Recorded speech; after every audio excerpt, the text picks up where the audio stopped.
Vous le voulez bien. Voilà. Est-ce qu'on peut reprendre? Je vais faire un petit chrono parce que sinon je m'amuse. Chrono, voilà. Bon.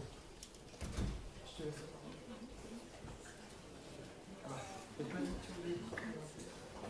Donc, nous avons le plaisir aujourd'hui d'accueillir à cette table ronde Léa Rougier de LinkedIn, Yvan Béraud, chef du projet RH à la Poste, Soumia Malimbaum, présidente de la commission formation Syntec numérique, Benjamin Marteau, directeur du PIX, et Franck Mougin, DRH de Vinci, qui vont partager avec nous leur position, leurs avis sur comment engager les entreprises à intégrer la certification des compétences dans leur processus RH pour favoriser les mobilités et les transitions professionnelles. Et ils nous font deux à surveiller le temps. Donc, Madame Rougier, c'est à vous. Oui, bonjour à tous, merci pour l'accueil. Je travaille chez LinkedIn en tant que directrice de compte. Plus précisément, je suis en charge de la commercialisation de notre solution de formation en ligne LinkedIn Learning. LinkedIn, c'est le réseau social professionnel le plus étendu au monde, avec plus de 630 millions de membres et plus de 2 membres nouveaux qui se rajoutent chaque seconde. Et en France, nous avons aujourd'hui plus de 18 millions de membres sur les presque 30 millions d'actifs. Pour comprendre l'intérêt qu'a LinkedIn sur le sujet qui nous amène aujourd'hui, il faut commencer par bien comprendre quelle est la vision de LinkedIn et sa mission. Donc la vision de LinkedIn, c'est de pouvoir créer une opportunité économique pour tous les membres de la population active. Et la mission de LinkedIn, donc le moyen pour réaliser cette vision, c'est de connecter les professionnels du monde entier pour les rendre plus productifs, plus efficaces. Pour réaliser cette vision et cette mission, LinkedIn a mis en place le graphe économique. Alors, qu'est-ce que c'est ? Il s'agit en réalité d'une carte digitale de l'économie dans le monde. C'est-à-dire que vous allez retrouver sur cette carte les professionnels, je parlais à l'instant de 630 millions de membres. Vous allez retrouver aussi les entreprises, plus de 30 millions d'entreprises. Vous allez retrouver aussi des offres d'emploi qui sont mises en avant par ces entreprises, plus de 20 millions d'offres. Vous allez retrouver aussi du contenu professionnel partagé par les membres, partagé par les entreprises. C'est la première plateforme de contenu professionnel. Et vous allez retrouver aussi des ONG, vous allez retrouver des écoles, des universités, plus de 90 000 écoles. Et vous allez retrouver aussi des compétences.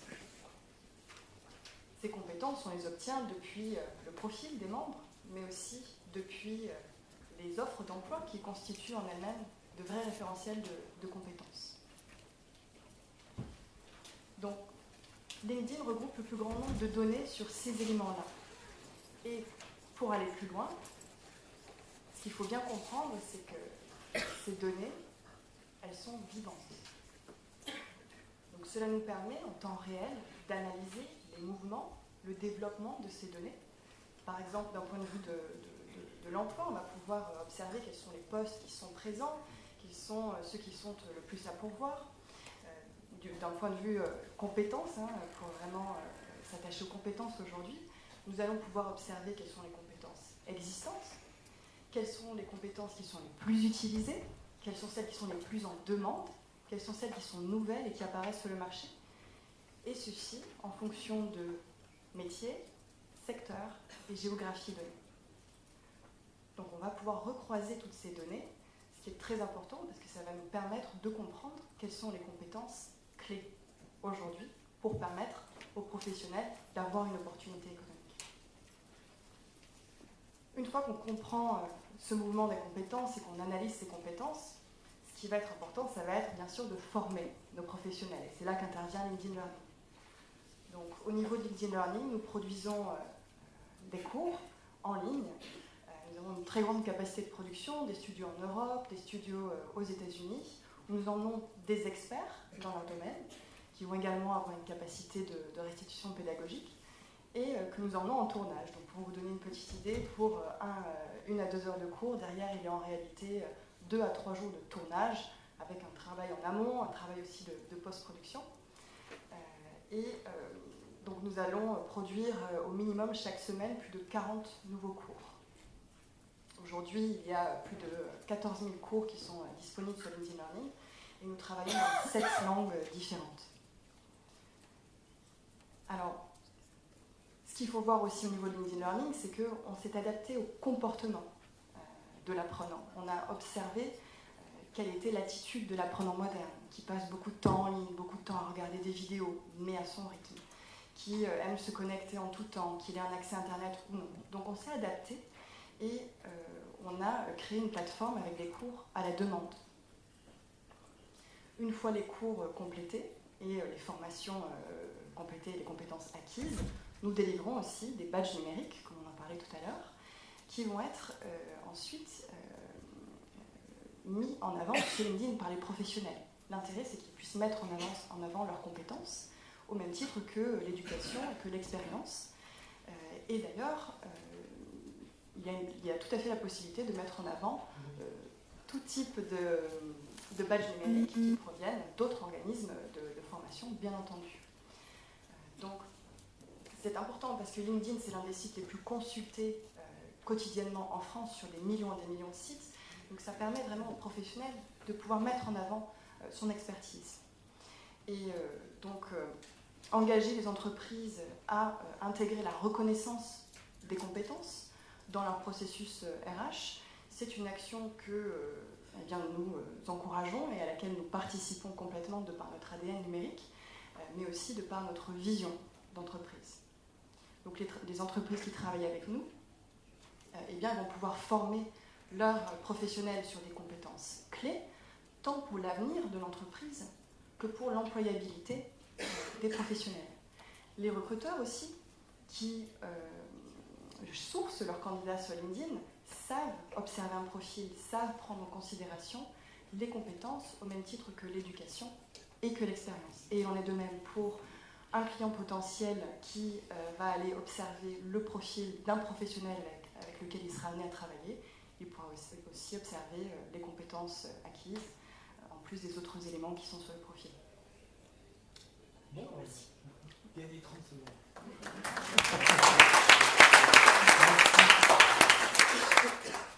Alors, je vous propose que vous écoutiez M. Béraud. Hein?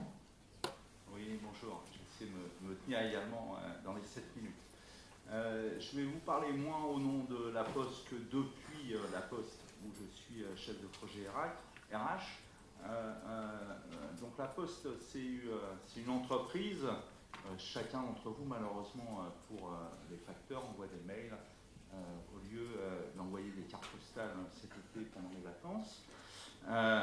Donc évidemment, la Poste est contrainte par l'évolution du numérique à une transformation profonde et peut-être, mais c'est aussi l'enjeu de ce colloque, que le numérique peut l'aider à transformer et son offre et les compétences de ses salariés. La maison mère, c'est 210 000 salariés hein, pour les fonctionnaires, pour donner l'ordre de grandeur. C'est 13 000 promotions, dont 12 000 pour les maîtrises et les personnels d'exécution, hein, puisqu'on est centré quand même aujourd'hui, si j'ai bien compris, moins sur les cadres et plus sur les salariés que je vais qualifier de standards, de normaux, d'habituels, la vraie vie, quoi. On a 137 000 agents formés, dont 98 000 dans la maîtrise et l'exécution. Je donne ces chiffres-là parce que ça donne tout de suite, quand on est à la Poste, le problème des enjeux. J'y viendrai tout à l'heure sur la question de la certification des compétences. On a également, l'année dernière, 5 000 alternants, c'est un peu en faiblesse, j'espère que ça va remonter cette année, dont une majorité de futurs facteurs et de futurs conseillers de clientèle. Donc voilà pour donner d'où est-ce qu'on regarde les affaires. Ensuite, qu'est-ce qu'on fait aujourd'hui en matière de compétences pour accompagner les agents dans leur évolution? Alors, on a un certain nombre de parcours. Alors, on a des parcours notamment avec Simplon, on a parlé d'école 42 ce matin, donc nous on est plutôt en cheville avec Simplon. autour des métiers de concepteur-développeur, autour de la cybersécurité, c'est un enjeu assez fort, il ne vous échappe pas qu'il y a quelques entreprises qui ont quelques soucis, et autour de développeurs web. Donc il s'agit d'amener, essentiellement c'est les facteurs, un petit peu les conseils clientèle, d'opposition d'exécution vers des positions de cadre, avec évidemment un souci pour une entreprise comme La Poste, c'est comment est-ce qu'on va violer toutes les règles RH pour accompagner cette prise en compte des compétences. Parce que ce qu'on se dit sur les compétences, qu'on se dit sur les badges, qu'on se dit sur la reconnaissance, c'est bien beau. Mais si les gens ont des compétences, qu'est-ce qu'on en fait? On les laisse comme ils étaient avant ou on leur offre un parcours professionnel? Point d'interrogation. Comme La Poste se transforme, on a la chance de pouvoir transformer nos agents en même temps. C'est-à-dire, on a un besoin important de développeurs informatiques, on a un besoin important de développeurs web, on a un besoin important de cybersécurité qu'on n'avait pas avant. Ça tombe bien, si on forme des agents sur ces métiers-là, on peut les positionner sur ces métiers. Après, évidemment, ils n'ont pas les bons diplômes qui vont bien pour être dans la bonne classification. Donc c'est comment est-ce qu'on bouge les règles RH pour prendre ceci en compte. Alors c'est vachement bien d'avoir les notes sur un téléphone portable, mais comme c'est sécurisé, ça se ferme. Bah oui, il y a des trucs pro, donc c'est forcément sécurisé. On a des parcours vers les conseillers clientèle, puisque c'est tout le développement des métiers bancaires, pareil, transformer des facteurs en conseillers clientèle. Et puis, au niveau du développement des services, il ne vous échappe pas, vous avez dû voir quelques publicités à la télévision, que La Poste développe un certain nombre de services. Donc c'est comment est-ce qu'on va accompagner nos facteurs dans ce développement de services, à la fois pour en faire des facteurs d'équipe avec le développement d'îlots, donc comment est-ce que les gens se prennent en main localement en charge, et puis pour délivrer des services, tout ce qui est facteur service expert. Par exemple, j'ai vu qu'on en était à la 50 millième tablette vendue pour les personnes âgées. Il faut bien et les vendre, et les installer, et les mettre en main pour les clients. J'ai parlé d'apprentissage. Nous avons un CFA hors les murs qui permet de former les facteurs, les conseillers clientèle. Un CFA hors les murs, c'est quoi?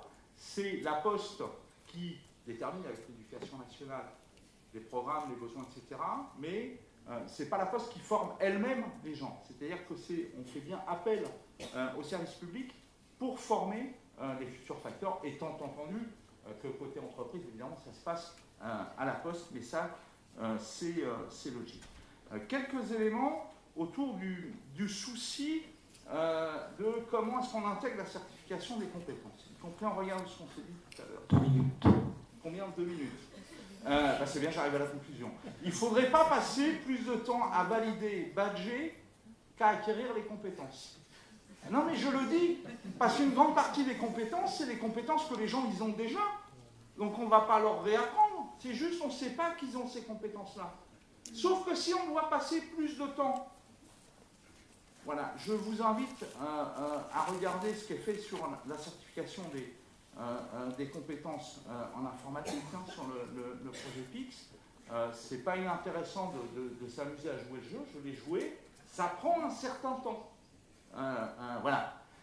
On peut le faire pour certaines compétences, pas pour d'autres. Après, il y a la question de la marchandisation des compétences. Et là, l'exemple typique, c'est le TOEIC pour la compétence d'anglais. Est-ce qu'on va là-dessus ou pas? Comment est-ce que, il faut bien que ce soit marchand entre les entreprises pour aller d'une entreprise à une autre. Mais qui c'est qui est garant de ça? Point d'interrogation, je n'ai pas de solution. Alors, il y a le marché. Par exemple, pour l'anglais, ça marche bien. Je ne suis pas sûr que ça marche aussi bien sur d'autres compétences. Moi, voilà ce que je peux vous dire. Un petit mot, s'il me reste 30 secondes. On a utilisé un outil d'auto-évaluation des compétences, notamment pour accompagner les postiers qui souhaitent changer de poste. C'est moi qui pilote ce projet-là. On a à peu près 500 personnes qui sont rentrées dans le jeu. Et là, la solution qu'on a prise, c'est plutôt que de faire certifier par l'extérieur leurs compétences, c'est les gens qui déclarent eux-mêmes leurs compétences dans un cadre qui est normé, structuré. Et à partir de là, ensuite, quand ils rencontrent l'humain, quelqu'un parlait d'humain tout à l'heure, eh bien, on va challenger ce qu'ils ont dit de leurs compétences, mais c'est pour passer la barrière que vous diront toujours les salariés qui cherchent à se repositionner, mais je ne sais rien faire. Ben, c'est pas grave, avec l'outil, on les aide à savoir faire. Voilà, je vous remercie.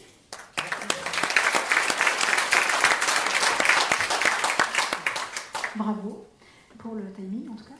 Donc Madame Malinbaum, c'est à vous.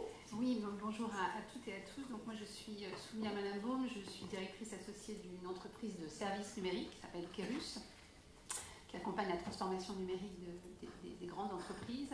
Et puis je préside la commission formation d'un syndicat, le Syntec numérique, qui aujourd'hui est composé d'environ 2000 entreprises, représente un peu moins de 500 000 salariés.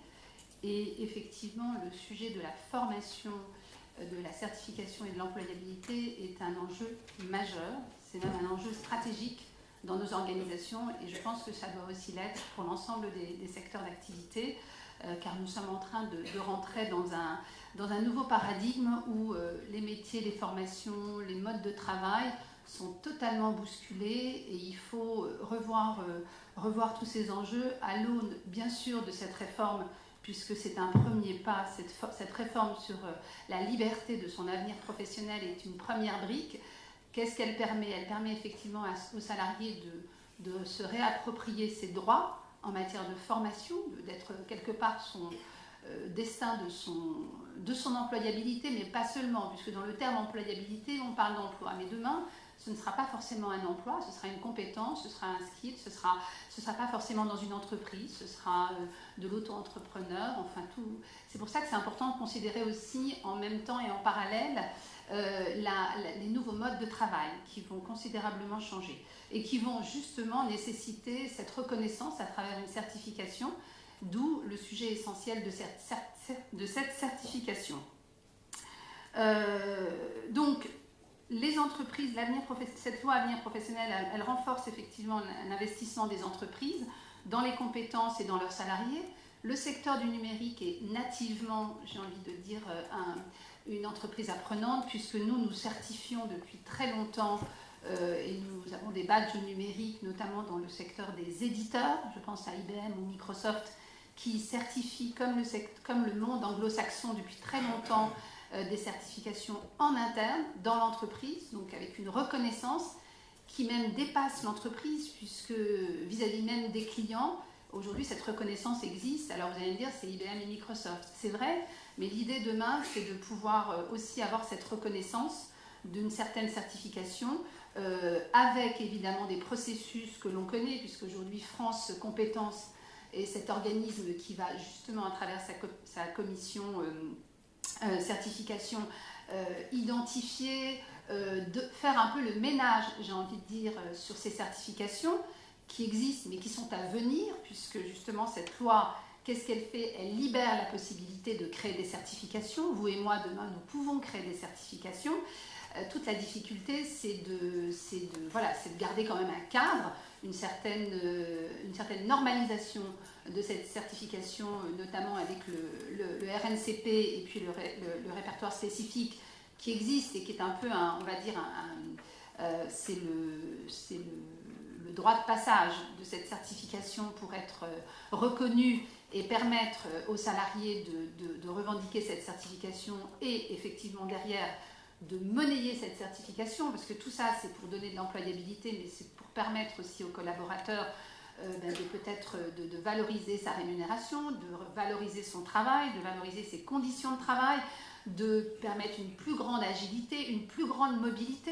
C'est ça qu'il faut aussi imaginer. La certification, c'est quelque chose qui va permettre, c'est un passeport en fait, c'est un passeport qui va permettre de bouger, d'aller et de venir d'une entreprise à une autre. Surtout que les entreprises vont considérablement se réorganiser, et vous le savez, vont se séparer ou vont reskiller ou vont mettre en place des rémunérations pour les personnes qui vont être déclassées et licenciées, celles qui ne seront pas reformées. Donc l'enjeu de la formation, c'est effectivement de repositionner face aux nouveaux enjeux, aux nouveaux métiers, mais aussi aux métiers d'aujourd'hui, et de certifier. Donc, qu'est-ce que nous avons fait, nous? Comme je vous le dis, ça fait partie de notre culture. Donc aujourd'hui, nous, on a des CQP donc, qui nous permettent de certifier des formations dans les organisations. Nous sommes, notamment au niveau de la branche, parce que je pense que les entreprises, elles peuvent faire beaucoup de choses, mais la réforme de la formation et ces nouveaux OPCO, hein, les opérateurs de compétences, hein, nous avons créé Atlas. On se retrouve avec le secteur de la banque, de l'assurance, les experts comptables. Tout ça va nous... Pardon ? Tout ça va nous obliger à repenser. Non, mais tout ça va nous obliger à repenser. Et là où le dialogue social, et j'en profite pour le dire parce que c'est essentiel, il faut que tout le monde puisse aller dans le même sens. Et que, bon, je siège à cet OPCO Atlas, donc on se retrouve effectivement, cette nouvelle organisation qui va devoir s'installer, repenser les modes de formation. Donc, ce que je veux dire, c'est que le salarié, lui, aujourd'hui, va s'approprier des sujets, il va vouloir être certifié. Il faut qu'en face, ce mammouth, hein, cette approche un peu administrative et notamment aussi le RNCP, la complication de certifier aujourd'hui. D'ailleurs, on voit émerger des experts en ingénierie de certification, donc là aussi, c'est un sujet. Et je voudrais parler des PME, puisque dans le cadre du Syntec, 70% des entreprises ont moins de 50 salariés. Comment allons-nous faire aussi pour aider les PME à obtenir cette certification? Donc il va falloir simplifier, rendre plus lisible et permettre une vraie, je dirais, employabilité au sens pratico-pratique de l'ensemble des salariés avec un sujet aussi d'équité et d'égalité de traitement. Je vous remercie.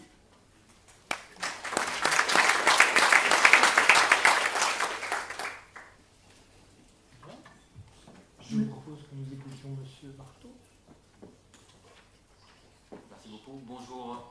Bonjour à tous. 7 minutes. Okay.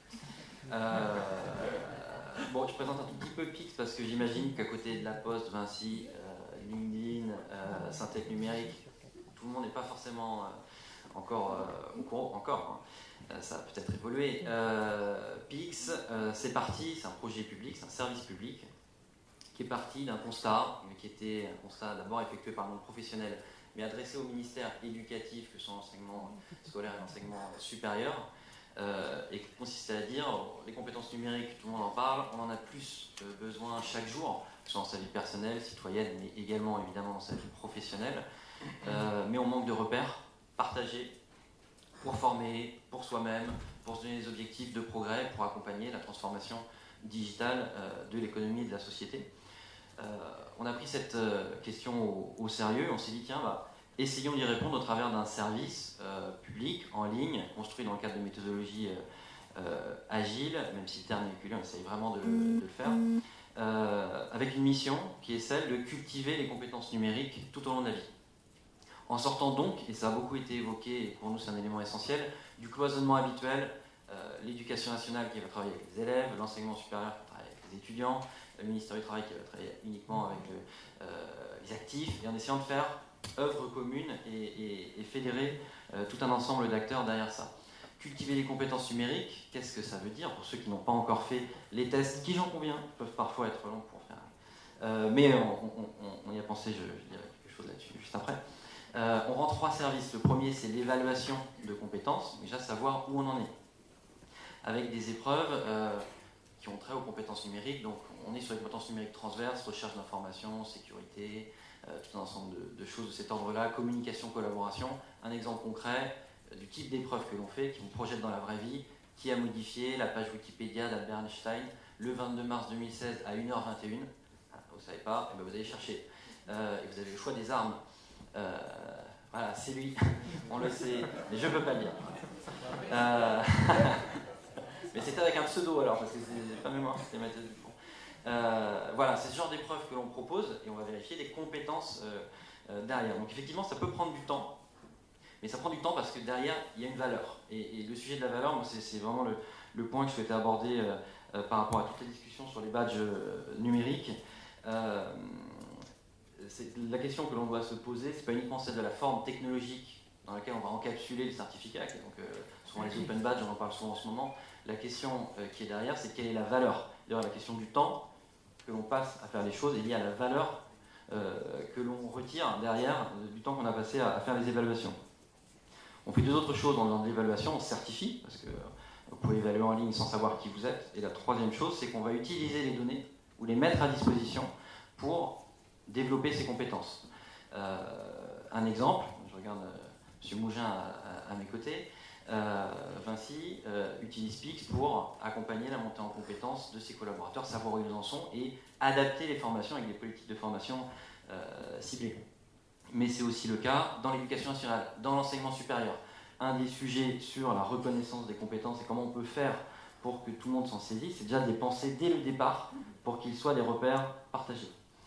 Un des points, et je terminerai moi là-dessus, le sujet numéro 1 pour savoir si les badges numériques, qui sont une chance de renouveler, comme l'a souligné Bruno Lucas ce matin, l'écosystème de la formation et de la certification, le sujet c'est celui de l'économie de la reconnaissance. C'est est-ce qu'on arrive à penser un système qui arrive à donner des repères aux gens. Parce qu'on peut avoir des badges gamifiants, et il le faut, parce que c'est très important, et on le voit, et nous-mêmes on le fait dans Pix. Mais si on veut derrière que les gens se repèrent et de la mobilité professionnelle, qu'on puisse l'utiliser par exemple dans des promotions ou dans des évolutions de carrière, il faut que la donnée soit bonne. C'est celui de la qualité des données. On a du big data, mais il faut de la qualité à côté, parce que sinon on ne peut rien en faire. Et le sujet, à mon sens, c'est d'arriver à cumuler des reconnaissances qui soient pas que administratives. Il la faut, mais ça ne peut pas être une reconnaissance administrative, top-down, institutionnelle. Il faut aussi une reconnaissance par l'usage, une reconnaissance par les pairs, et quelquefois aussi quand même une reconnaissance scientifique de la qualité des évaluations qui sont faites. Parce que sinon, on a un papier, mais c'est comme le papier monnaie, ça a été évoqué d'ailleurs en creux ce matin.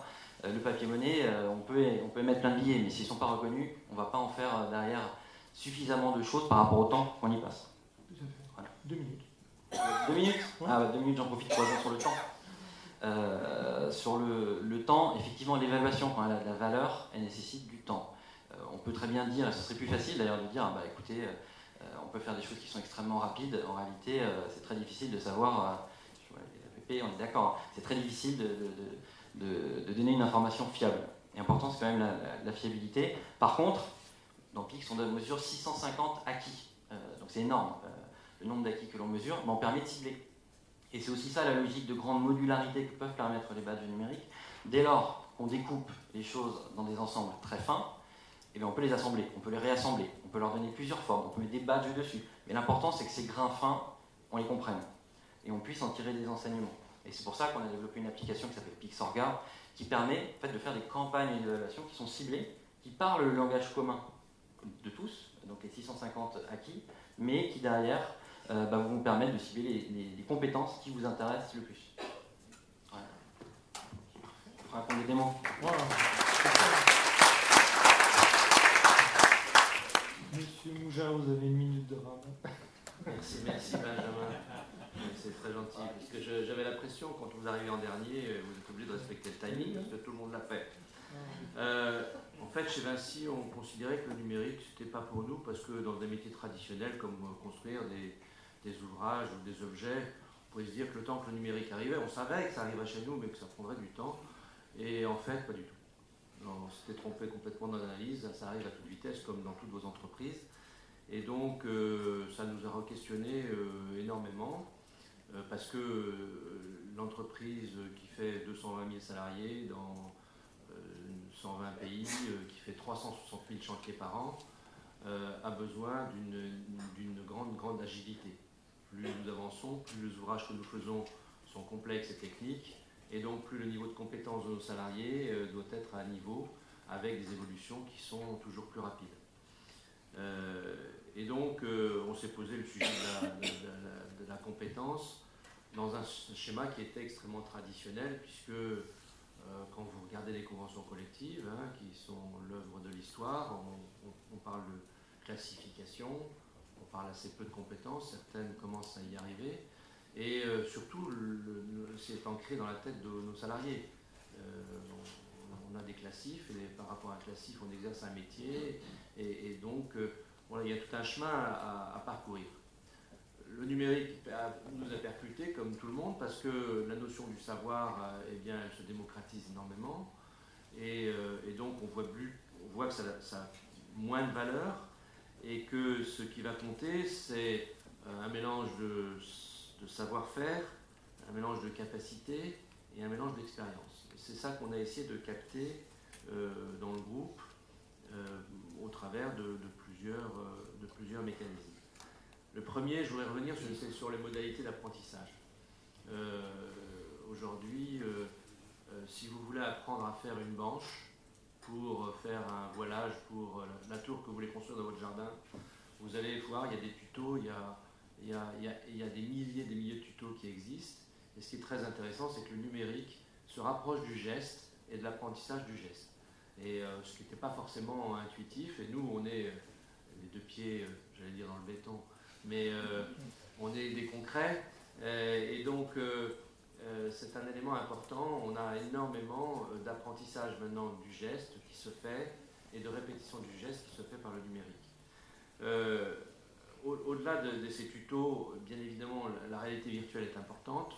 Par exemple, on intervient sur les centrales nucléaires, on est le premier intervenant. Eh bien, la répétition du geste dans un environnement donné eh bien, va être importante. Donc là, la réalité virtuelle nous amène énormément de choses. Et la question qui se posait pour nous, c'est comment est-ce qu'on va capter l'acquisition de la compétence dans un environnement donné. À ce titre, si ça vous intéresse, allez voir la formation de la New York Police Department sur la projection de situation dans un hall en réalité virtuelle. C'est assez impressionnant. Mais donc on voit que ces éléments de réalité virtuelle participent désormais beaucoup à la formation de nos équipes. Le deuxième élément que je voulais souligner, c'est le fait que la formation, pour nous, l'acquisition de compétences, elle doit se faire en situation de travail. Et donc, prendre un opérateur qui travaille sur la future tour éclat de la Défense, de le sortir en formation pour 3 jours ou une semaine, de le ramener en formation, ne fonctionne de moins en moins. D'abord parce que les rythmes de travail ne le permettent de moins en moins, et ensuite parce que maintenant on a la capacité de pousser les contenus sur le lieu de travail.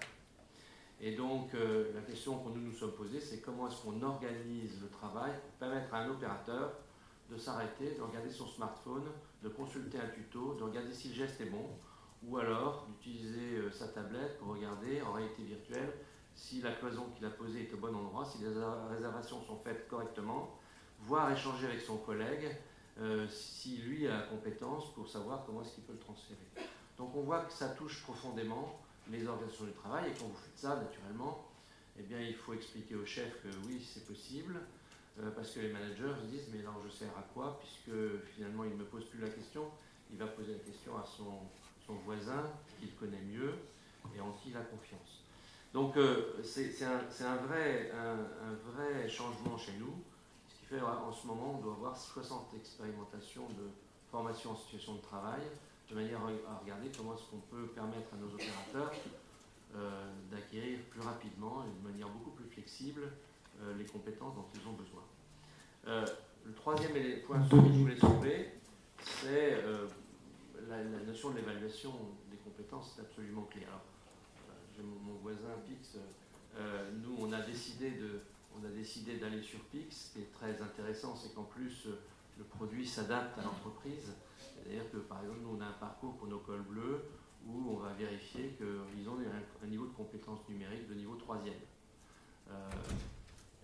Donc voilà, comme ça on aura une base de départ, mais on se rend compte que beaucoup sont très au-delà et personne ne le savait ou personne ne voulait le voir.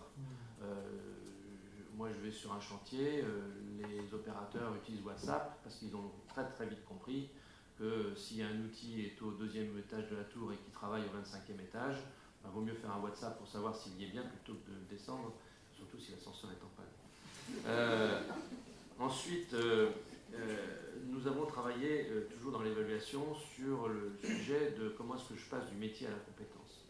Et donc on a, avec un petit groupe de travail à la fois interne chez nous et avec le ENS, travaillé sur à rentrer tous les référentiels de métiers qui existent, le ROM, le RNCP, des référentiels européens, mais également toutes les annonces qui sont publiées sur LinkedIn, etc., parce que tout ça, c'est le révélateur de demandes de métiers, mais qui traduisent des compétences. Et donc, on a mis au point des algos qui nous permettent de transcrire très rapidement un métier en compétences attendues. Alors, il y a des compétences métiers, il y a des capacités organisationnelles, il y a des capacités relationnelles. On a modélisé ça avec des universitaires, donc a priori, ça fonctionne très bien. Et donc, ça nous permet maintenant de très rapidement adapter notre force de travail aux métiers qui sont demandés, aux métiers qui évoluent par, on a parlé de granulométrie tout à l'heure, en descendant la granulométrie à la compétence. Et là, le sujet du réglage est toujours complexe, mais si je prends un exemple, si je cherche un soudeur, si vous regardez toutes les annonces de soudeurs dans le monde, et les contextes dans lesquels, c'est presque, j'ai plus qu'une minute. Mais non, mais maintenant je suis à la minute de Benjamin. Et donc, eh bien, vous regardez que l'expression des compétences demandées, il y a des compétences de noyau et puis des compétences périphériques. Et si vous voulez trouver la bonne ressource, eh bien, il faut articuler tout ça. Et cet algo qu'on a mis au point nous permet, qui s'appelle Skill Pulse, nous permet de le faire facilement. Et pour conclure, on permet à l'opérateur de déclarer ses compétences de manière relativement simple.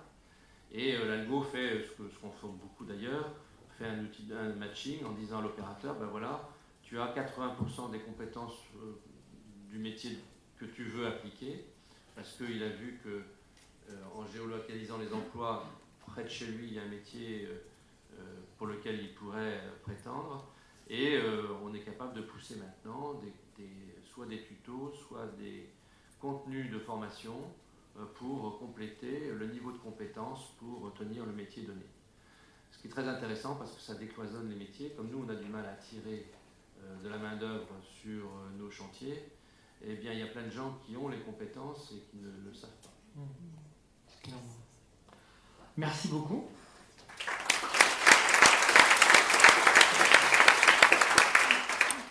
Bien, et bien écoutez, on va passer à quelques questions. Moi, j'aurais au moins une question, voire deux. La première question est celle de l'interopérabilité, avec deux questions que je me pose. C'est est-ce que quand je parle d'une compétence déterminée à Paris dans le BTP, est-ce que je parle de la même chose que quand je parle d'une compétence au Maroc ou quelque part ailleurs? Comment je peux être sûr que c'est la même chose? Derrière ça, il y a une autre question qui, pour moi, me semble essentielle, c'est est-ce que c'est possible de construire un langage commun, une sorte d'espéranto de la compétence qui pourrait permettre d'être sûr qu'on parle de la même chose? J'ai que 7 minutes. Non, là on a 35 minutes au total. Non, mais je vais être très rapide. Je vais prendre une expérience que nous avons menée à Marseille. À Marseille, on a pris on a pris 200 serveurs de café sur les terrasses de café dans la restauration. Et on a regardé à Marseille quels étaient les métiers en tension. Les métiers en tension à Marseille, ça ne vous étonnera pas, c'est les métiers de la logistique du dernier kilomètre. Et vous vous adressez aux acteurs de la logistique du dernier kilomètre, ils disent on ne trouve personne. On a fait une analyse des compétences des serveurs, et en fait, 85 ou 83% des compétences des serveurs à une terrasse de café sont les mêmes compétences que celles de la logistique du dernier kilomètre. Et alors, on l'a fait sur 200 personnes, c'est un petit échantillon, mais on pense que ça fonctionne. Pourquoi la logistique du dernier kilomètre ne trouve pas? Parce que la sélection se faisait sur est-ce que tu as ton permis poids lourd ou pas. Or, en fait, le sourire du serveur qui va vous servir votre café et celui qui va vous donner votre colis à la porte de chez vous, c'est la même chose. Le calcul de la TVA, c'est la même chose. Le schéma organisationnel d'une logistique d'un café et celui de la logistique, c'est la même chose. Et donc, on a essayé de regarder quel était le niveau élémentaire de compétences qui permet d'être universel. Et a priori, ça fonctionne. Alors, ça fonctionne d'autant mieux dans nos métiers qu'on les connaît encore mieux. Et donc, entre couler une banche au Maroc, couler une banche en France, c'est a priori la même chose. Et parce que les technologies de nos métiers, compte tenu de la taille du groupe, on les connaît toutes. Donc oui, mais nous, on veut aller au-delà du métier. Parce qu'on pense que ça, c'est un vrai frein à la mobilité. D'autres réactions à ça? Je serais peut-être un peu moins optimiste. Il y a une solution, on voit bien, c'est le badge et la certification qui va normaliser un petit peu les affaires. J'ai parlé plus près du micro. La vraie question, c'est la question de la cartographie. C'est-à-dire que chaque entreprise ou chaque branche ou chaque région va cartographier les compétences en fonction de son sujet. Quand vous avez une carte, si vous conduisez une voiture, vous avez une carte pour conduire une voiture. Si vous vous promenez à pied, vous n'avez pas tout à fait la même carte. Parce que ce n'est pas votre même problème. Et si vous faites de la plongée sous-marine, vous allez vous intéresser à ce qui se passe dans la mer. Ce qui ne vous intéresse pas quand vous êtes en voiture. Sur les compétences, c'est un peu la même chose, notamment sur les compétences que vous allez observer, sur la finesse de ce que vous allez observer. Et donc, il y a une vraie difficulté. Sans compter que sur certaines compétences, eh bien, il y a des faux amis. Et donc, on va dire, par exemple sur l'informatique, que 2 personnes sont compétentes en informatique, mais peut-être que le programmeur et l'assistante, ce n'est pas tout à fait le même type de compétences dont on va parler. Voilà. Pour aller dans le sens de ce que vous venez d'indiquer, alors, personnellement, je suis convaincu qu'il est possible de trouver un langage commun, au moins sur certaines compétences, et notamment sur les compétences que je connais un peu plus, qui sont les compétences numériques. Par contre, ce langage commun, il doit forcément être écrit dans un langage très, très, très fin. Informatique, effectivement, bon, impossible de dire qu'il y a une équivalence entre quelque chose. Recherche d'information, c'est encore difficile. Par contre, si on est en train de se dire savoir faire une requête en utilisant des opérateurs booléens, bon, on peut commencer à avoir un certain nombre de choses qui sont comparables et sur lesquelles on peut capitaliser. Par contre, c'est un grain très fin. Traiter des données de manière générale, c'est compliqué. Par contre, quand on va à un grain beaucoup plus fin, de savoir si vous savez faire telle et telle manipulation, telle et telle, dans un tableur ou dans un outil de big data, on peut le savoir ça, et on peut le comparer. Mais ça demande un effort de cartographie qui est immense, et qui est nécessairement collaboratif, parce qu'on a tous une vue sur ce qui est important, ce qui ne l'est pas. Et c'est pour ça qu'une des propositions qui était dans le livret, je crois que c'était le Wikiskills, je trouve hyper intéressante, qui peut être alimentée d'ailleurs en partie des données de chez vous.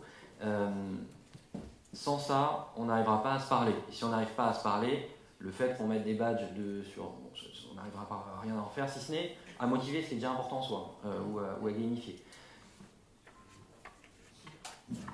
Oui, si je peux juste rebondir. Donc, ce que l'on observe effectivement chez LinkedIn, c'est que tant qu'il y a des organismes de formation différents, il y aura des badges différents avec des contenus sensiblement différents pour une nomination similaire. Donc, ce qui va compter, c'est aussi de pouvoir avoir la traçabilité derrière, de pouvoir cliquer sur ce badge, comprendre quel est le contenu de cette formation et retracer bien sûr l'organisme. Une question sur comment peut-on inciter les entreprises à reconnaître et certifier les compétences de leurs collaborateurs? Est-ce qu'il y a besoin d'un système un peu contraignant? Est-ce qu'il y a des solutions pour la particularité des PME, TPE et peut-être pour les travailleurs indépendants? La question est vaste. Je pense qu'on parle beaucoup de dialogue social. Ça, c'est un élément qu'on doit apporter au champ du dialogue social.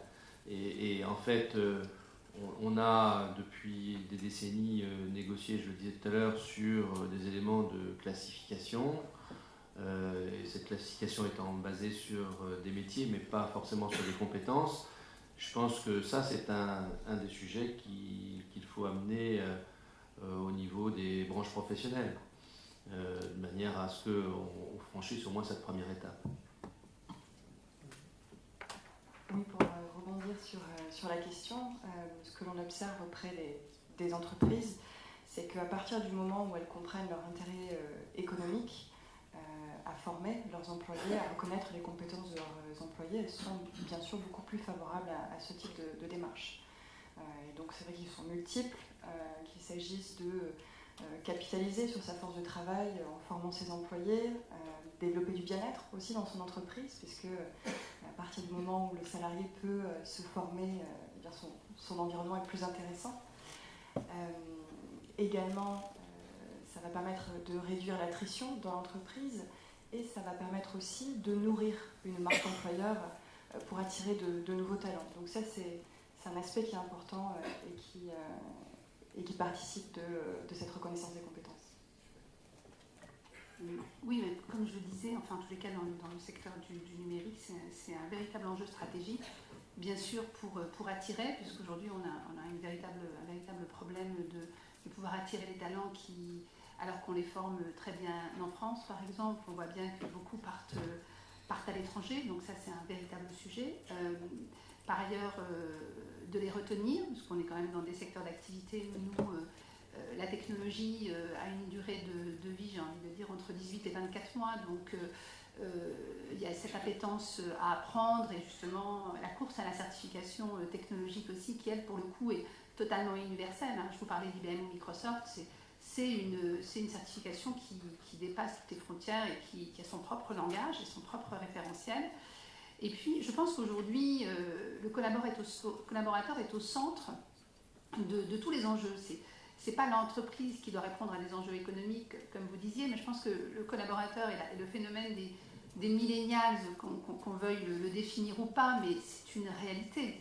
En fait, cette jeunesse aujourd'hui qui n'a plus du tout la manière de travailler et de penser de sa génération précédente, qui n'a pas forcément envie d'avoir une carrière dans la même entreprise, qui n'a pas peur aussi de bouger, qui a une appétence en termes de mobilité, d'expérience et pour qui la rémunération n'est pas le seul critère, effectivement, donner du sens. Hein, et d'ailleurs, la France est en tête avec cette raison d'être et cette loi Pacte qui vient d'être installée, donc qui vient d'être mise qui est appliquée en France. Donc, je pense que le donner du sens et le fait, effectivement, de se former et d'avoir des formations un peu au fil de l'eau et pas forcément en termes d'évolution hiérarchique, on n'est plus dans une approche où on veut avoir une multitude d'expériences, on veut vivre des expériences professionnelles. Ça passe par la formation, mais ça passe aussi par la certification. Mais ce que je voulais dire, c'est qu'on peut se certifier sans se former. C'est-à-dire que le processus, il faut décorréler le processus de formation par rapport au processus de certification. Et effectivement, les outils qui ont libéré quelque part cette envie d'apprendre et de comprendre et de redevenir un peu maître de son avenir professionnel, je pense que c'est très bien. Et ça redonne une place aux collaborateurs dans les organisations qui est extrêmement importante. Merci. Peut-être une dernière question, peut-être un peu impertinente avant de passer je vous passerai la parole après. Souvent, ce qui est intéressant dans les processus innovants, c'est de savoir quand est-ce qu'on touche la limite. Est-ce qu'il y a un moment où vous avez l'impression de ne pas y arriver, vous êtes planté, ou ça n'attenait pas aux espoirs, et qu'est-ce que ça vous a donné comme information? S'il n'y en a pas, tant mieux. Hein. Mais quand vous avez rencontré une difficulté, qu'est-ce que ça vous a appris?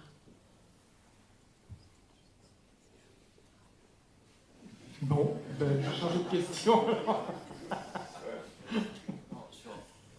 Je me lance. Sur les limites, alors en fait nous on conduit le projet dans le cadre de ce qu'on appelle les startups d'État. Je ne sais pas s'il y a des gens de la DINSI, qui est donc de la DSI de l'État, qui sont ceux qui encadrent ces dispositifs-là. On apprend justement à servir de ces erreurs, méthodologies agiles que vous connaissez. Et ça, on l'a conduit tant sur l'outil, le soft, la manière le service en ligne, que sur les contenus. Et sur les contenus, on a des défis pédagogiques, notamment quand on se dit, j'insistais beaucoup tout à l'heure sur la valeur que doit avoir une évaluation, une certification pour être utile. C'est très dur d'évaluer des compétences en ligne, par exemple, de manière automatisée. C'est très très difficile. Après, la démarche, c'est de se dire, on sait que ça va être difficile, on sait qu'on aura des limites à certains moments, mais essayons de le dépasser en essayant de mobiliser les intelligences qui viennent de tous les milieux, que ce soit les collaborateurs de Vinci, du Crédit Agricole, celles de nos enseignants et des enseignants-chercheurs, pour essayer de repousser la limite, quelque part technologique et pédagogique, de l'évaluation de compétences. Et ça, si on le fait dans un esprit de communauté, on se sent un petit peu moins seul et on arrive au final à trouver des solutions, pas sur tout, mais on voit que la frontière de ce qu'il est possible ou non de faire recule. Le sujet, les limites qu'on a, nous, c'est sur le côté déceptif du travail sur les compétences. Je vais expliquer pourquoi. Quand les gens sont dans les parcours dont j'ai parlé tout à l'heure, assez normés, structurés, etc., les choses vont assez bien. Sauf pour ceux qui échouent. On n'a pas parlé de ceux qui ne vont pas avoir les badges. Hein. Mais, point d'interrogation. Je regarde le projet Voltaire, par exemple. On fait quoi des gens dont il apparaîtra qui ne sont pas bons en français? On ne les embauche pas? Ceux qui font des fautes d'orthographe? Je ne sais pas, c'est une question. Donc il y a ce sujet déceptif-là. nous, on a des mécaniques de promotion, ben, il y a des paquets de gens qui échouent à ces promotions. Donc ça, c'est le premier côté déceptif. Le deuxième côté déceptif, par exemple, dans l'expérimentation d'autodéclaration des compétences, c'est les gens, ils accumulent des compétences, ils attendraient que la machine leur donne automatiquement derrière un emploi. On a la même situation chez les demandeurs d'emploi. Hein, c'est un vrai sujet, ça. J'ai fait l'effort d'eux, et pourquoi l'emploi ne vient pas? J'ai traversé la rue et l'emploi n'est toujours pas là. Non mais en vrai, c'est pas qu'une boutade. Et vous avez la même chose du côté entreprise, du côté des managers. Je cherche un juriste en droit du commerce international qui sache parler le chinois. Merde, il n'y a que moi. À qui je vais filer mon boulot? C'est une vraie histoire. Hein. Pas sur ces compétences-là, mais sur des compétences techniques pointues. C'est-à-dire que les gens, enfin les managers, ils ont un projet à staffer, donc ils cherchent dans l'outil de compétences les gens qui ont les compétences, et le mouton à 5 pattes, ben, ils ne le trouvent pas. Mais ils ne le trouvent pas plus par notre emploi interne ou externe, mais c'est le même sujet. Et c'est très déceptif, parce qu'ils disent, bah ouais, son outil il est sympa, mais si moi je ne peux rien en faire, parce que le tout venant, entre guillemets, voilà, celui qui a le permis de conduire, moi, je sais le trouver, celui qui a le permis de poids lourd, c'est pas un sujet. Le sujet, c'est sur les voilà, c'est sur ces moteurs compagnie. Et donc là, il y a du déceptif. Peut-être des questions dans la salle? Oui, t'ajoutes.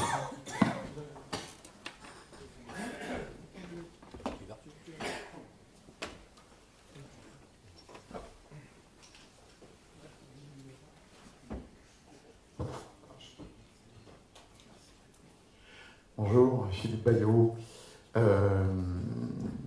Merci beaucoup pour les interventions. Pour illustrer ma question, en fait, en 3 ans, on montre en main. Sortie d'école, 3e, sans diplôme, sans formation, sans métier. Université, licence, bac plus 3, 37 ans. Aujourd'hui, directeur administratif et financier. Ce que je trouve très révélateur et très intéressant, c'est les interventions de M. Béraud et de M. Mougin. Et c'est pas un hasard si ce sont des interventions que je qualifie de très grande valeur, parce que ça vient de 2 personnes en poste sur 2 structures qui ont l'habitude de manager des métiers traditionnels, des métiers qui demandent le savoir-faire de la main, des métiers de base. Je n'ai pas une échelle de valeur, hein. Toutes les interventions sont extrêmement constructives, et on apprend énormément. Ma question c'est, sur la transition professionnelle, au jour d'aujourd'hui, je crois que j'ai encore plus de difficultés pour changer de secteur sur mes compétences que quand j'avais 20 ans et que je ne savais rien faire, quasiment. Aujourd'hui, c'est encore plus difficile. Est-ce que les certifications, les badges, c'est quand même impressionnant en fait, le brainstorming et la mise en place d'un certain nombre d'initiatives, de systèmes, toutes plus évoluées, plus numériques les unes que les autres, est-ce que, in fine, on va arriver à une amélioration culturelle dans ce pays, qui est ce que M. Mougin a fait à Marseille, c'est-à-dire d'arriver au constat, plein de bon sens, que le garçon de café a des compétences transposables pour être le délivreur du dernier kilomètre. Parce que sans l'étude de M. Mougin et de son équipe, vous prenez le moindre garçon de café qui fait la démarche d'aller essayer de se faire embaucher sur le dernier kilomètre, et les recruteurs, ils vont le regarder avec des dits comme ça. Et moi, c'est pareil, en tant que d'âge, dans le secteur culturel, pour aller dans d'autres secteurs. Est-ce que, ma question, elle est simple, c'est que, in fine, croyez-vous, pensez-vous, mesdames et messieurs, que toutes ces solutions de certification et de formation, qui sont très importantes, est-ce que, in fine, ça va arriver à faire évoluer cette culture que nous avons dans ce pays, du silotage, du cloisonnement, et de manière à fluidifier ce marché du travail?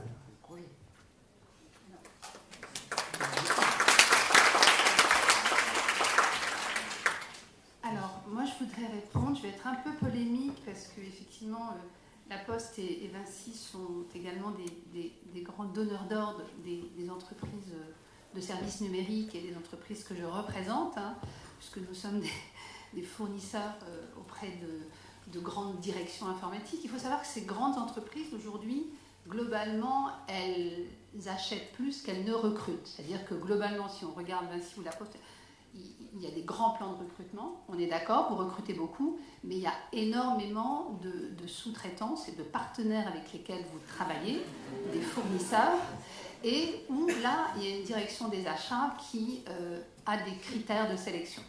Je vais vous donner un exemple. Aujourd'hui, tous nos grands donneurs d'ordre veulent des ingénieurs. Il y a des critères de sélection dans les directions des achats pour les projets informatiques, numériques, transformation numérique. On ne peut pas être référencé si on ne démontre pas que nos collaborateurs sont ingénieurs de formation. Donc c'est un critère extrêmement disqualifiant. Nous avons lancé au Syntec un plan de formation, nous avons remis 22 000 chômeurs grâce à la POE, à l'emploi, et des grandes entreprises comme Sopra Steria ont recruté ces personnes pour les mettre sur des projets auprès de ces grandes entreprises, mais dans des projets plutôt autour des développements COBOL, donc des anciens systèmes. Aujourd'hui, on nous reproche, nous, notre secteur, de ne recruter que des diplômés Bac+4, Bac+5. J'ai envie de dire, ce n'est pas nous. En fait, nous, on est très dépendants des grandes entreprises à qui je voudrais lancer un message. Effectivement, achetez comme vous recrutez quelque part aujourd'hui. Aujourd'hui, vous recrutez des profils, des savoir-être que vous allez former à vos savoir-faire. Vous identifiez des peines, des irritants, vous allez travailler. Aujourd'hui, ce serait intéressant que les directions des achats, qui sont des États dans l'État quelque part aujourd'hui, nous qui sommes des secteurs de recrutement, on recrute 80 000 personnes dans les prochaines années, qu'on puisse aussi recruter des gens qui n'ont pas le bac. On le fait avec la grande école du numérique, on a lancé des grands programmes, il y a énormément de jeunes, il y a 150 000 décrocheurs qui sortent chaque année de notre pays, que l'on forme au numérique. Et ensuite, il faut qu'ils travaillent sur des projets auprès des grandes entreprises. Et c'est vrai qu'on a souvent cette barrière à l'entrée qui sont les référentiels internes dans les organisations pour accéder ou pour travailler avec ces entreprises.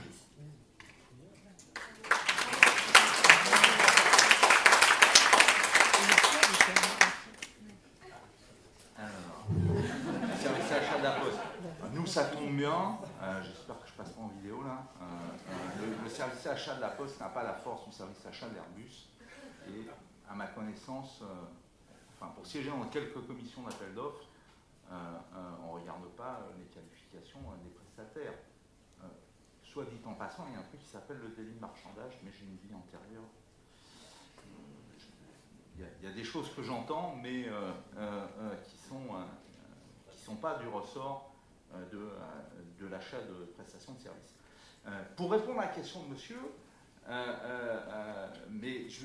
nous, on est relativement tranquille à la Poste par rapport à la question, et c'est vrai que je souhaitais répondre parce que ça pose le vrai sujet.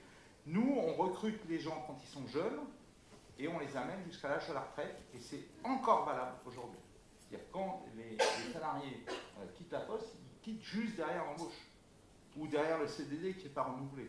Une fois qu'ils sont restés 2-3 ans, en fait, dans les faits, ils restent jusqu'au bout, mais il y a encore un peu plus de 50% des jeunes qui souhaitent ce modèle-là.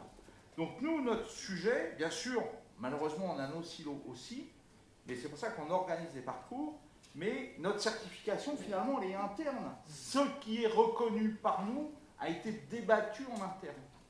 Donc c'est pour ça qu'il y a peut-être des difficultés, bien sûr, je ne dis pas que tout est facile, mais c'est relativement facilitant. Par contre, le vrai sujet qui est posé, c'est le sujet de comment est-ce qu'on reconnaît entre entreprises, et pire, d'une branche à une autre, la question qui est posée du dernier kilomètre. Quelles sont les compétences qu'on va aller trouver dans d'autres secteurs sur le dernier kilomètre? Ça, c'est un vrai sujet. Et du coup, peut-être qu'on pourrait les poser dans les appels d'offres, quand on recherche des prestataires sur le dernier kilomètre. Voilà. Parce que la majorité, c'est aussi pour ça que je suis cool sur la prestation à la Poste.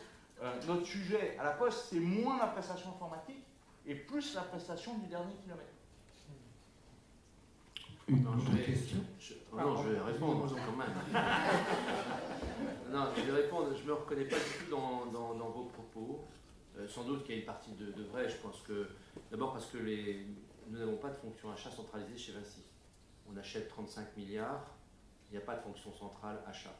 Pourquoi? C'est interdit. Pourquoi c'est interdit? parce que nous, on considère qu'il faut favoriser les entrepreneurs. Et si vous avez un patron entrepreneur et que vous lui dites, ben, tu fais tout sauf... alors non, les achats, c'est pas toi, c'est centralisé, le marketing, c'est du groupe, à la politique financière, non, tu décides de rien. Et du coup, finalement, vous avez des patrons qui sont des faux patrons. Nous, on considère que pour qu'un patron soit un vrai entrepreneur dans le groupe, il faut qu'il ait tous les leviers, et y compris le levier de décider de comment est-ce qu'il répond à ses besoins.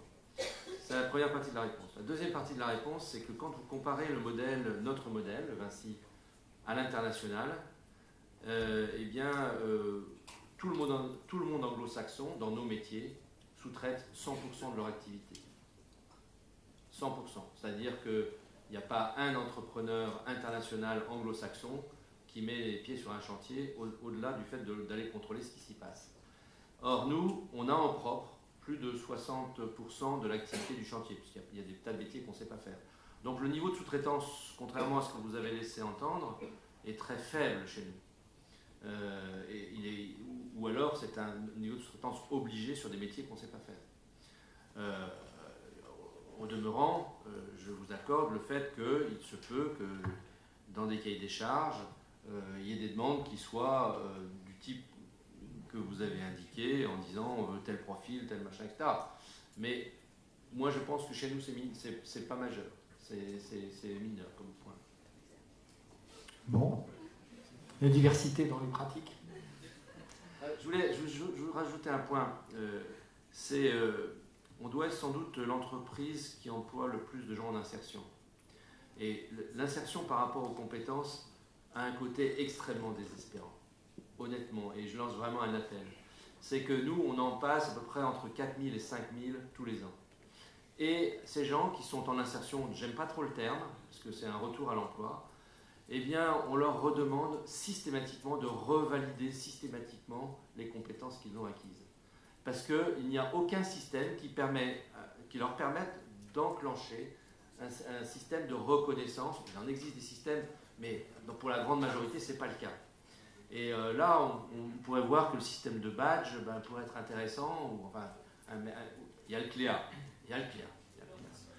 Mais honnêtement, dans les mécanismes de l'économie sociale solidaire, de ce mécanisme des 2 ans, etc., on a quand même un problème. Bien. Peut-être une dernière question? Non? On a encore un quart d'heure. On a encore un quart d'heure. Ouais. Le micro arrive.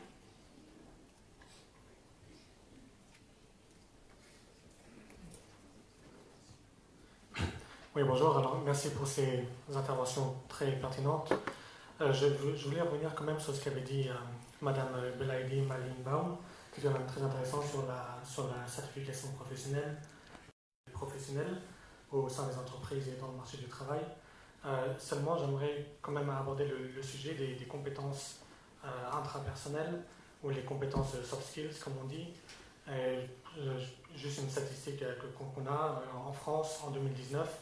89% des mauvaises embauches étaient dues à un manque de formation soft skills, enfin des formations non techniques. Est-ce que le CPF ne prendrait pas plus de sens si il le permettrait aussi de financer les formations intrapersonnelles, de financer les formations soft skills, et cela ne permettrait-il pas, selon vous, une plus de mobilité professionnelle dans les entreprises et en dehors des entreprises?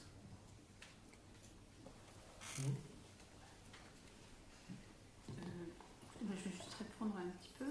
Je n'ai effectivement pas voulu employer ce mot soft skill parce que c'est un mot qu'on entend partout, mais c'est évident et c'est essentiel. Et nous allons travailler sur un label de branche qui permettra effectivement d'identifier ce socle de soft skills, de compétences liées à... Voilà, qui ne sont pas les compétences techniques ou technologiques. Je reparle toujours du secteur numérique, puisque de toute façon les technologies ont une telle volatilité, cela va obliger à une grande adaptabilité, une compréhension, une agilité intellectuelle. Et là, nous espérons justement donner la chance à des profils plus atypiques, Parce qu'en fait, cette grille de lecture, elle n'a jamais quasiment existé, enfin souvent dans les définitions de poste, et moi je laisserai la parole au DRH, parce que dans ces définitions de poste, il y a toujours les qualités requises. Et en fait, moi, je vais aujourd'hui parler aux jeunes filles dans les écoles, puisque vous savez que le numérique n'a que 26% de femmes, il y a une désaffection des jeunes filles et des jeunes femmes dans le numérique. Et en fait, quand je vais dans les écoles, je prends des définitions de postes dans le numérique, où ce sont essentiellement des compétences technologiques, des profils d'ingénieurs. Enfin, je recommence à dire ce que je dis, mais c'est une réalité. On a une grande culture d'ingénieurs aussi, comme une grande culture des grandes écoles aussi dans notre pays. Et je prends les qualités requises. Et en fait, j'explique aux jeunes filles que la créativité, la rigueur, je ne sais pas, la communication, enfin des qualités qui sont des qualités humaines, et bien c'est ça aussi le métier du numérique. Et en fait, je pense que l'enjeu, il est essentiel. Après, le reconnaître à travers le CPF ou l'inscrire dans le marbre, dans les processus de recrutement, mais aussi dans l'ensemble des branches et dans les processus de validation, y compris des certifications. C'est un grand chantier, mais voilà, en tous les cas, on en est conscient. Oui. Quelques éléments de réponse. Alors, je vais être en théorie d'accord avec vous. Alors, le jeu, ça va être la poste. D'accord. En théorie, d'accord avec vous. On a défini des compétences nécessaires pour les postiers. La culture du changement de l'innovation, l'orientation client, l'orientation résultat, l'analyse et le discernement, l'agilité, la coopération et l'ouverture, l'orientation stratégique. Et pour les cadres, on a ajouté le développement des femmes et des hommes et la conduite d'équipe. Vous voyez, pas de compétences techniques à proprement parler. Je vous invite à regarder les offres d'emploi internes et externes. On est souvent sur des listes de compétences, même des listes de tâches à accomplir. Donc il y a une espèce de contradiction entre tout le monde est d'accord pour dire que pour réussir dans un poste, il faut des compétences comportementales et de coopération avec les autres. Qu'on soit un poste haut ou bas dans la hiérarchie, c'est pas le sujet. Et puis dans la vraie vie, quand vous êtes un chef d'équipe et puis vous cherchez quelqu'un pour travailler avec vous, en fait, vous regardez la liste des tâches que faisait la personne qui est partie et puis vous la reproduisez.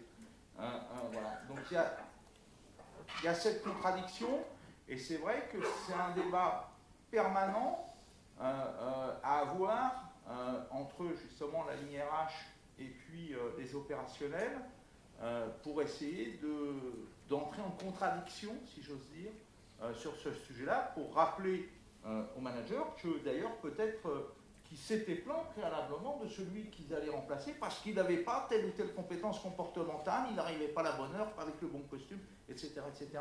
Voilà, on a cette contradiction.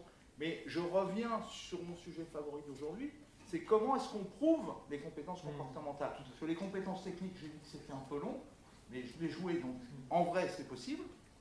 Par contre, les compétences comportementales, moi je ne sais pas quelles questions et quelles expérimentations il faudrait faire.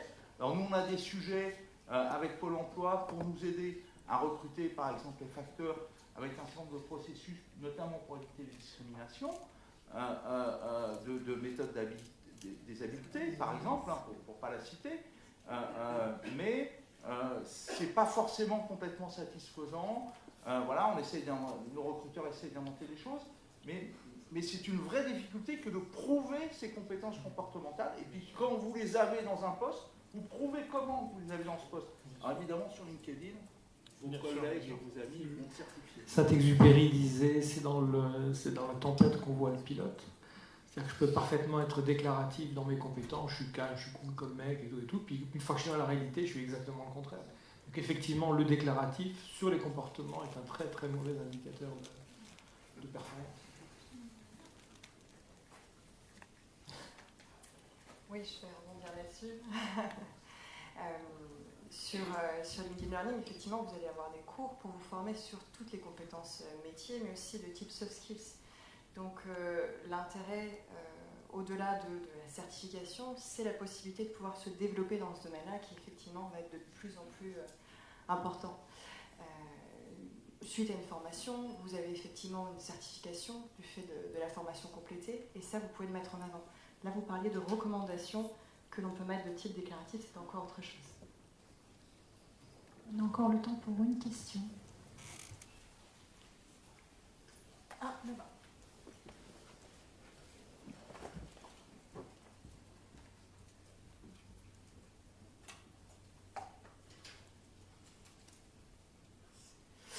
Bonjour, alors moi j'ai une question pour revenir sur la question de l'interopérabilité du langage commun. Je suis d'accord avec vous que potentiellement ça demande donc une grande finesse en amont de définition. Est-ce que vous travaillez sur une approche qui pourrait être un peu à rebours, qui est plutôt, et ça rejoint des problématiques qu'on évoque depuis tout à l'heure, qui est de travailler sur les faits observables, qui permettent potentiellement de caractériser une compétence, et au lieu de définir quelque chose de très fin en amont, de plutôt finalement revenir à la compétence en fonction de choses qu'on observe, qui permettrait aussi de caractériser potentiellement des compétences comportementales en fonction de la façon dont les gens se comportent dans la vraie vie justement. Est-ce que c'est des approches que vous travaillez, déclinez, et si oui, comment? Merci pour cette question. Le langage commun écrit à une granularité extrêmement fine, ça ne veut pas forcément dire qu'on a déduit les choses et qu'on les a uniquement écrites par avance. Bon, bah, le langage commun, ça va être une langue vivante, et donc il faut être en capacité, et c'est dans le code concret de la plateforme en fait. Hein, pour nous, c'est pas juste des mots en l'air, hein, c'est la manière de décrire les choses. Il faut être en capacité de le faire évoluer. Alors nous, on a lancé au début, on n'avait pas du tout 650 acquis, hein, on avait, je sais pas moi, 150 quoi. On a lancé le truc, puis au fur et à mesure on a eu des retours, on est allé observer, il y a des gens qui nous critiquent, il y a des gens qui nous font des propositions, les gens qui font les deux, et c'est comme ça qu'on le fait évoluer. On observe aussi si certains acquis en fait étaient séparés, et en fait elles sont les mêmes en réalité qui sont derrière, parce que c'est un troisième acquis qui est derrière. Donc il y a énormément de choses à regarder. L'important pour moi c'est que ce soit capitalisé dans quelque chose que l'on construit, qu'on sédimente au fur et à mesure. Un des défis, c'est de ne pas avoir uniquement une juxtaposition de référentiels, un fait avec une méthode, l'autre fait avec une autre, et le troisième avec encore une autre. C'est plutôt d'arriver à trouver un type d'écriture des compétences qui permet d'aller chercher de l'observation, d'aller chercher du retour, d'aller chercher de la déduction dans certains cas aussi. Et c'est vraiment ce projet-là en fait qui est au cœur de ce qu'on essaye de faire, mais qui rejoint beaucoup, je pense, la logique, encore une fois, de Wikiskills qui était proposé, alors sous la forme d'un Wikipédia. Je pense que la régulation de l'évolution de ce référentiel ne pourrait pas être totalement en mode wiki, parce que c'est un tout petit peu trop libre quand même, mais c'est ce sur quoi on travaille. On peut en parler d'ailleurs si vous avez des idées sur le sujet. Un exemple concret, hein, une des premières fonctionnalités, alors qu'on était en version bêta, il n'y avait rien sur la plateforme, voilà, c'était le fait de pouvoir signaler un désaccord avec le type d'évaluation ou avec l'acquis que l'on mesure. Et chaque semaine, on en a autour de 1000 des accords ou des idées. Et donc la matière vivante sur laquelle on travaille, c'est ça. Et derrière, on ne fait pas juste évoluer les technologies d'évaluation, on fait évoluer le fond et le contenu du référentiel. Ce qui nous permet de dire, ah, tiens, ça on n'y avait pas pensé. Il y a deux choses à cet endroit-là, hop, on sépare l'acquis en deux et ça s'enrichit de manière évolutive, sachant que derrière, on permet aussi aux gens d'actualiser leur profil en fonction des évolutions. Donc ça, je parle de mon cas à moi, mais c'est de manière plus globale, c'est la question de comment on fait un référentiel langage commun qui est une langue vivante. Ce qui est assez facile, c'est l'observation des métiers actuels. Donc c'est assez facile d'observer un facteur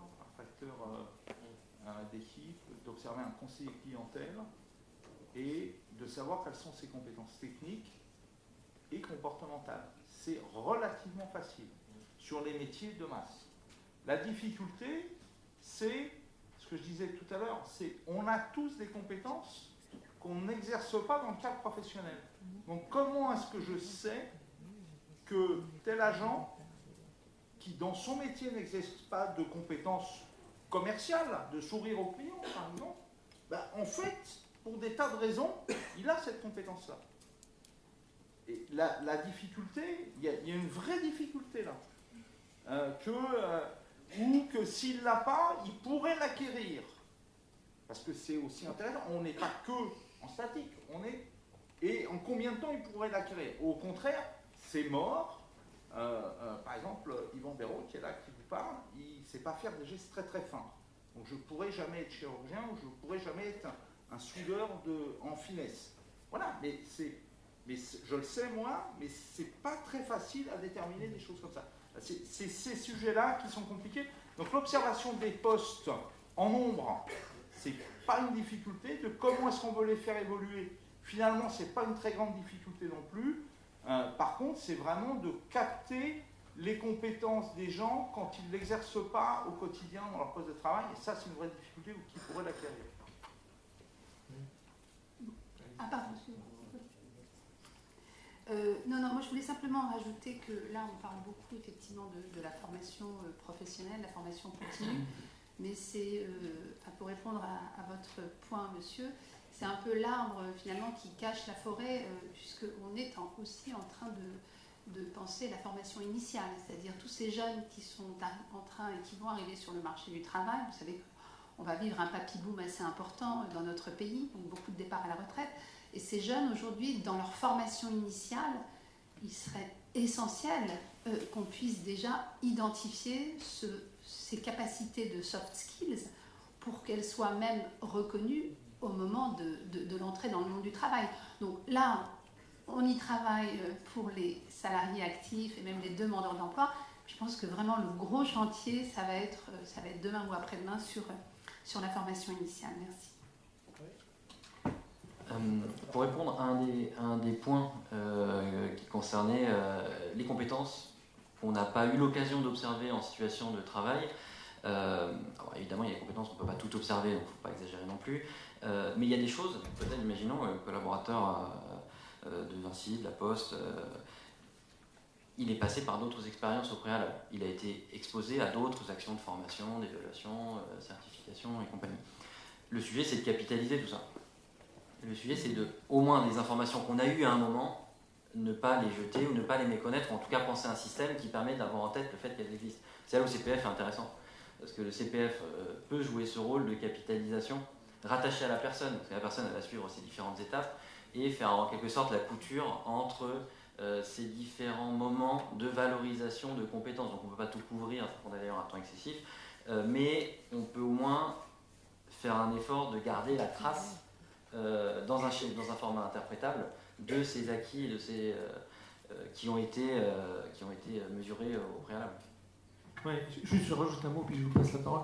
Derrière ça, il y a une autre question qui est très importante pour moi, c'est que la compétence, elle s'exprime dans un environnement particulier. Il se peut très bien que la personne ait potentiellement une compétence et que l'environnement dans lequel on le met ne lui permet pas de l'exprimer. Et donc c'est une des limites de la recherche de cette espèce de mesure, c'est que ça va complètement dépendre du contexte dans lequel je vais avoir à la mettre en œuvre. Et donc, dans la mesure où je ne maîtrise pas le contexte quand je fais ce travail-là, c'est une des limites. Oui, je vous passe la parole. Oui, donc Philippe Petitqueux, juste pour donner quelques éléments sur les open badges, c'est un sujet encore assez nouveau, donc on a tendance à se représenter les badges comme quelque chose de statique, qui est délivré à un moment donné. Or, ce sont des objets dynamiques. Il faut bien comprendre ça. C'est-à-dire qu'une fois délivré, donc, ou alors même qu'on a revendiqué soi-même, on peut continuer à alimenter en preuve ou en endossement, ce que LinkedIn appelle une recommandation, que ce soit par ses collègues, par son N+1, par des formateurs, donc pour certaines compétences, à alimenter parce que ces compétences ont besoin d'être revivifiées par moment. Donc gardez bien en tête que ce sont des objets dynamiques. Donc qu'on peut mettre aussi en place des scénarios de reconnaissance à 360 degrés. Donc si on prend l'exemple de je m'auto-évalue sur PIX, j'obtiens des badges qui reconnaissent un certain niveau, mais l'intérêt de ces badges, c'est pas de les conserver, puisque dans ce domaine, ça évolue dans les 18 à 24 mois, mais de permettre à un moment en situation professionnelle, par exemple, de me faire endosser le badge, soit par mes collègues, mes clients, mon N+1, etc. Et donc imaginez ce badge comme un objet de dynamique.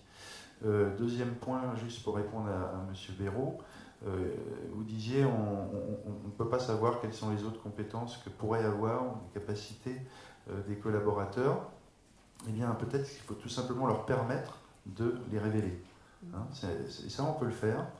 Si on permet aux collaborateurs de révéler d'autres compétences que celles liées à leur fiche de poste, eh bien, c'est une possibilité de les repérer. Tant qu'on ne les rend pas visibles, on ne peut pas les trouver.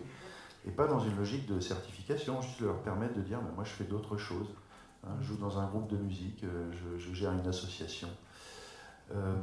Et puis, dernier point, c'est pour les badges permettent de capturer en contexte le pilote dans la tempête. Hein.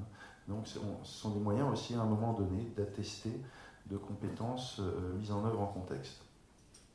Bien. Je voudrais juste préciser qu'en fait, beaucoup de choses que nous évoquons là, c'est une illustration du changement fondamental qu'on doit opérer de formation de nos managers. En fait, on voit bien que nos managers ne sont pas forcément prêts à rentrer dans cette logique de développement et d'optimisation des compétences de leurs équipes, et ça demande des compétences particulières là aussi. Tout à fait. Tout à fait. Bon, peut-être boucler. Merci. Merci beaucoup, c'était passionnant.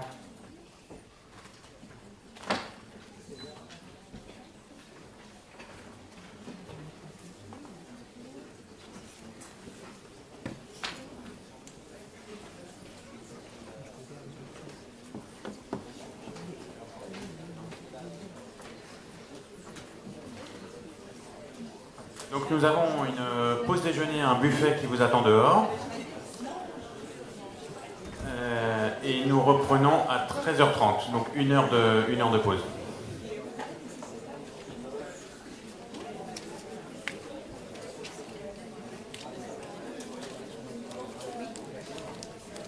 Merci. Hop.